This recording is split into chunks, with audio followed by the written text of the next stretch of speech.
Hello students of class 10th। एक बार फिर मैं ਤੁਹਾਡਾ ਇਸ ਆਨਲਾਈਨ ਕਲਾਸ ਦੇ ਵਿੱਚ ਸਵਾਗਤ ਕਰਦਾ ਹਾਂ। ਅੱਜ ਅਸੀਂ ਆਪਣਾ ਅਗਲਾ ਪਾਠ ਨੰਬਰ 11 ਜਿਸ ਦਾ ਸਿਰਲੇਖ ਹੈ ਮੁਰਕੀ ਉਰਫ ਬੁਲਾਕੀ ਉਹ ਪੜ੍ਹਨਾ ਹੈ। ਬੱਚਿਓ ਇਹ ਜਿਹੜਾ ਪਾਠ ਹੈ ਉਹ ਇੱਕ ਕਹਾਣੀ ਹੈ ਜਿਸ ਦੇ ਲੇਖਕ ਕੌਣ ਹਨ? ਅੰਮ੍ਰਿਤਾ ਪ੍ਰੀਤਮ ਜਿਸ ਕਹਾਣੀ ਦੀ ਕਹਾਣੀਕਾਰ ਹਨ। ਹੁਣ ਸਟੂਡੈਂਟਸ ਵੇਖਿਓ ਇਹ ਕਹਾਣੀ ਬਹੁਤ ਹੀ ਲੰਬੀ ਹੈ। ਜਿਵੇਂ ਅਸੀਂ ਪਿਛਲੇ ਪਾਠ ਵੀ ਕੀਤੇ ਸਨ ਉਸ ਤਰ੍ਹਾਂ ਤੁਸੀਂ ਜਿਹੜੇ ਪੂਰੀ ਕਹਾਣੀ ਹੈ ਉਹ ਆਪ ਇਸ ਬੁੱਕ ਚੋਂ ਪੜ੍ਹਨੀ ਹੈ। ਮੈਂ ਤੁਹਾਨੂੰ ਇਸ ਵੀਡੀਓ ਦੇ ਵਿੱਚ ਇਸ ਪੂਰੀ ਕਹਾਣੀ ਦਾ ਸਾਰ ਦੱਸਣ ਲੱਗਾ ਹਾਂ। ਵੇਖੋ, ਮੁਰਕੀ ਦਾ ਪਿਓ ਰਾਜਵੰਤੀ ਦੇ ਘਰ ਬੜਾ ਪੁਰਾਣਾ ਨੌਕਰ ਸੀ। ਜਦੋਂ ਰਾਜਵੰਤੀ ਦੇ ਘਰ ਉਸਦੇ ਪੁੱਤਰ ਕੁਮਾਰ ਦਾ ਜਨਮ ਹੋਇਆ ਤਾਂ ਮੁਰਕੀ ਦੇ ਪਿਓ ਨੇ ਉਸ ਅੱਗੇ ਤਰਲਾ ਕਰਕੇ ਬੇਨਤੀ ਕਰਕੇ ਕਿਹਾ ਕਿ ਉਸ ਦੀ ਪਤਨੀ ਮਰ ਚੁੱਕੀ ਹੈ। ਮੁਰਕੀ ਦੇ ਪਿਓ ਦੀ ਪਤਨੀ ਮਰ ਚੁੱਕੀ ਹੈ ਤੇ ਉਸ ਦੀ ਧੀ ਪਿੰਡ ਵਿੱਚ ਚਾਚਿਆਂ ਕੋਲ ਰਹਿੰਦੀ ਹੈ। ਜੇਕਰ ਉਹ ਮੰਨੇ ਤਾਂ ਉਹ ਆਪਣੀ ਧੀ ਨੂੰ ਉਸ ਕੋਲ ਲੈ ਆਵੇ। ਉਹ ਉਸਦੇ ਬੱਚੇ ਨੂੰ ਖਿਡਾਵੇਗੀ ਤੇ ਰੋਟੀ ਖਾ ਛੱਡਿਆ ਕਰੇਗੀ। ਠੀਕ ਹੈ, ਮੀਨਸ ਉਹ ਉਸਨੂੰ ਖਿਡਾਵੇਗੀ ਤੇ ਰੋਟੀ ਖਿਲਾ ਦੇਵੇਗੀ, ਉਹਨਾਂ ਦੀ ਸੇਵਾ ਪਾਣੀ ਕਰ ਦਿਆ ਕਰੇਗੀ। ਰਾਜਵੰਤੀ ਨੂੰ ਮੁਰਕੀ ਦੇ ਰੂਪ ਵਿੱਚ ਇੱਕ ਸਹਾਰਾ ਮਿਲ ਗਿਆ। ਉਦੋਂ ਉਹ ਸਮਾਂ 12 ਕੁ ਸਾਲਾਂ ਦੀ ਸੀ। ਜਦੋਂ ਮੁਰਕੀ ਉਸਦੇ ਘਰ ਆਈ ਰਾਜਵੰਤੀ ਦੇ ਘਰ ਤਾਂ ਉਹ 12 ਕੁ ਸਾਲਾਂ ਦੀ ਸੀ।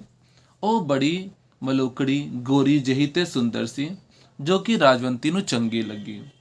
ਉਸਦੇ ਕੰਨਾਂ ਵਿੱਚ ਚਾਂਦੀ ਦੀਆਂ ਮੁਰਕੀਆਂ ਪਈਆਂ ਹੋਈਆਂ ਸਨ ਤੇ ਨੱਕ ਵਿੱਚ ਸੋਨੇ ਦਾ ਇੱਕ ਨਿੱਕਾ ਜਿਹਾ ਬੁਲਾਕ ਸੀ। ਉਹ ਕੁਮਾਰ ਨੂੰ ਬੜੇ ਪਿਆਰ ਨਾਲ ਖਿਡਾਉਂਦੀ ਸੀ। ਰਾਜਵੰਤੀ ਕਦੇ ਉਸ ਨੂੰ ਮੁਰਕੀ ਕਹਿ ਕੇ ਬੁਲਾਉਂਦੀ ਤੇ ਕਦੇ ਬੁਲਾਕੀ।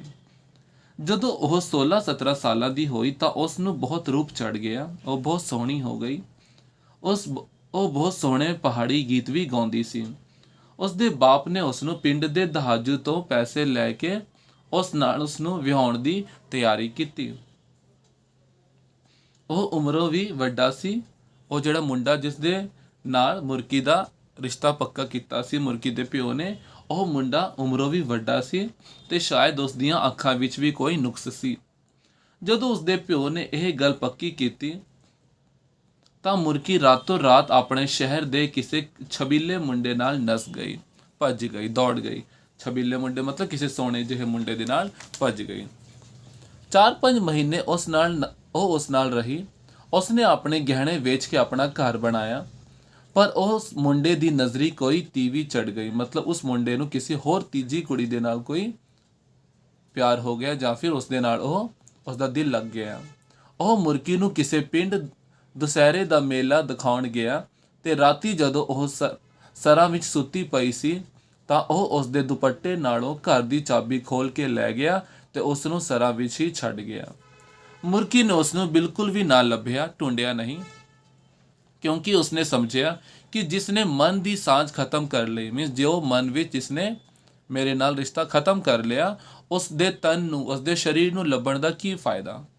ਕਿਸੇ ਤਰਸ ਵਾਲੇ ਬੰਦੇ ਤੋਂ ਕਿਰਾਇਆ ਲੈ ਕੇ ਰਾਜਵੰਤੀ ਦੇ ਘਰ ਉਹ ਵਾਪਸ ਲੌਟ ਆਈ।